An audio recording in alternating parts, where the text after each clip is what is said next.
खून पसीना बहाने के लिए बाहर आया हूँ। 7 बार उनकी बेल खारिज हुई। और बीजेपी वालों ढूंढते रह जाओगे कहाँ गई वोटें। मनीष सिसोदिया जी ऐसे दिल्ली के शिक्षा मंत्री हैं, बड़े बड़े व्यापारियों को उठा उठा के जेल में डाले दे रहे हैं। पाठशाला से मधुशाला तक ले जाने का पाप कर चुके हैं। दोस्तों, दिल्ली की सियासत में बड़ा भयंकर घमासान मचा हुआ है। 17 महीनों के बाद जेल से बाहर आए मनीष सिसोदिया भाजपा के लिए और काल बन गए हैं। मनीष सिसोदिया जेल से बाहर आते ही बजरंग बली का नाम लेकर भाजपा, मोदी, शाह, नड्डा, आरएसएस पर टूट पड़े। मनीष सिसोदिया जिस आग अंगारों के लहजों में बयान दे रहे हैं, उसने मोदी, शाह, नड्डा के होश उड़ा दिए हैं। तानाशाही से लेकर आतंकवाद जैसे न जाने कितने भयंकर खतरनाक बयान दिए हैं। खून पसीना बहाने के लिए बाहर आया हूँ। जो संजय भाई ने नारा दिया है कि इनकी जमानत जब्त कराएंगे, आज से और अभी से लग रहे हैं। और बीजेपी वालों ढूंढते रह जाओगे कहाँ गई वोटें। दिल्ली के एक एक नागरिक को, हरियाणा के एक एक नागरिक को, देश के एक एक नागरिक को कहना चाहता हूं कि इस तानाशाही के खिलाफ तो एक एक आदमी को वोट करना पड़ेगा। सवाल हमारा नहीं है।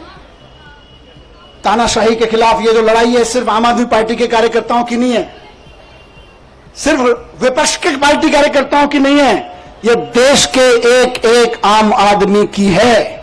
मैं जेल में था अभी तो कई सारी खबरें अखबार पढ़ता था, टीवी देखता था, न्यूज में कई सारी खबरें विचलित करती थी। यह विचलित नहीं करता था कि जमानत हुई कि नहीं हुई, इससे कभी मेरे को विचलन नहीं हुआ। मेरे को विचलन किस चीज से होता था? मैं देखता था कि देश के कितने कितने बड़े बड़े व्यापारियों को इन्होंने 500-600 बड़े बड़े व्यापारियों को इन्होंने झूठे केसेस, सच्चे केसेस, इधर उधर के केसेस में बना के बंद कर दिया गया है। उनका किसी पार्टी वार्टी से भी कोई लेना देना शायद ही होगा। लेकिन आप सोचो कि एक व्यापारी अगर कोई मेहनत से काम कर रहा है और उसके ऊपर क्योंकि उसने चंदा नहीं दिया या उसने आपकी किसी पार्टी के नेता से कोई पंगा ले लिया, आपने उसको उठा के जेल में डाल दिया ईडी के केस लगा के, जो केस आतंकवादियों पे, ड्रग माफियाओं पे लगाए जाते हैं, वैसे वैसे खतरनाक केस लगा के एक व्यापारी अगर जेल में डाल दिया जाता है, उसके पीछे हजारों परिवारों को रोजगार मिल रहा होता है, वो भूखे मरने लगते हैं, उनकी बद्दुआ लगेगी। इनको तानाशाही नहीं है तो क्या है? बात सिर्फ विपक्षी पार्टियों के नेताओं की नहीं है, बात आम आदमी पार्टी के नेताओं की नहीं है। बड़े बड़े व्यापारियों को उठा उठा के जेल में डाले दे रहे हैं। और एक किसी कंपनी का चेयरमैन जेल में चला जाता है, किसी का मालिक जेल में चला जाता है, हजारों हजार लड़के लड़कियां जो वहां नौकरी कर रहे होते हैं, उनके घर में टेंशन हो जाती है, क्या करेंगे, कल को कहां से खाएंगे। आपको समझ में नहीं आता, ये नौकरियां खा रहे हो आप लोग अपने चंदे के धंधे पर। ये तानाशाही नहीं है तो और क्या है? कोई गलत करे तो सजा दो, लेकिन चंदे के धंधे में ईडी का नोटिस भिजवाओ, अपनी एजेंसियों के कानूनी कागज भिजवाओ और उसके बाद उसको अंदर कर दो। ये धंधा तो तानाशाही ही कहा जाएगा भाई। ये भ्रष्टाचार के खिलाफ लड़ाई नहीं है, ये तो तानाशाही है। मनीष सिसोदिया के इस लहजे में दिए गए बयान के बाद पूरे दिल्ली की सियासत में भयंकर बवाल मचा हुआ है। सिसोदिया के इस बयान के बाद भाजपा हाईकमान ने भी अपनी ओर से एक बयान जारी किया, जिसने मनीष सिसोदिया की एक एक पोल खोल कर रख दी। सिसोदिया की गिरफ्तारी से लेकर जमानत तक की सच्चाई सामने आ गई। भाजपा प्रवक्ता ने सिसोदिया के एक एक कारनामों की कुंडली खोल दी। इस साल की बात कर रही हूँ, 7 बार उनकी बेल खारिज हुई।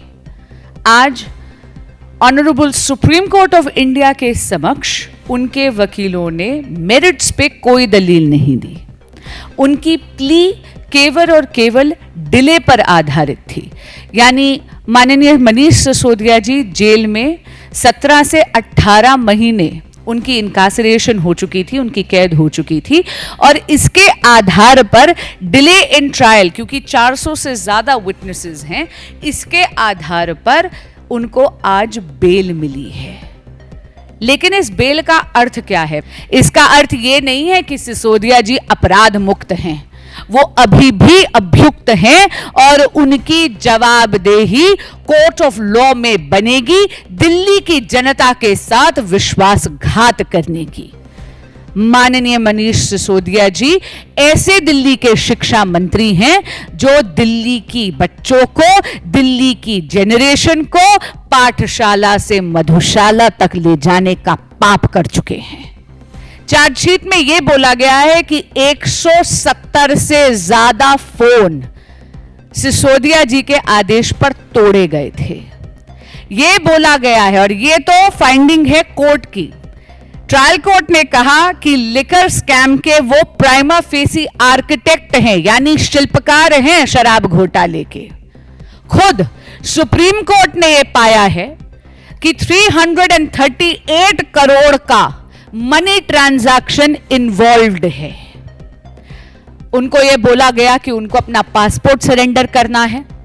उनको यह बोला गया कि हर मंडे जाकर उनको पुलिस के समक्ष पेश होना है। हां, इतना जरूर कहूंगी कि जब 17 महीने कैद में हो जाते हैं तो बेल मिलना बहुत स्वाभाविक बात है। इसका अर्थ कतई ही नहीं है कि वो अपराध मुक्त हैं। भाजपा प्रवक्ता के इस बयान के बाद आप पार्टी केजरीवाल सिसोदिया और भड़क गए। फिलहाल सिसोदिया जिस गुमान के साथ हरियाणा महाराष्ट्र के विधानसभा चुनाव को लेकर कार्यकर्ताओं में हवा भर रहे हैं, भाजपा उसे ध्वस्त करने के लिए हर बार की तरह इस बार भी बड़ा भयंकर खेल विधानसभा चुनाव में करने जा रही है। Bureau report, Sumit Sharma. Subscribe करें साम टीवी, क्योंकि हम आ गए हैं अब आपके बीच। दिखाएंगे सत्ता के वादों और अपराधियों के एक एक कारनामे की हकीकत। और हाँ, अगर आपके पास भी हो कोई ऐसी खबर तो कमेंट करके हमें बताएं, क्योंकि बिना डर और दबाव के हम दिखाते हैं हर एक खबर डंके की चोट पर।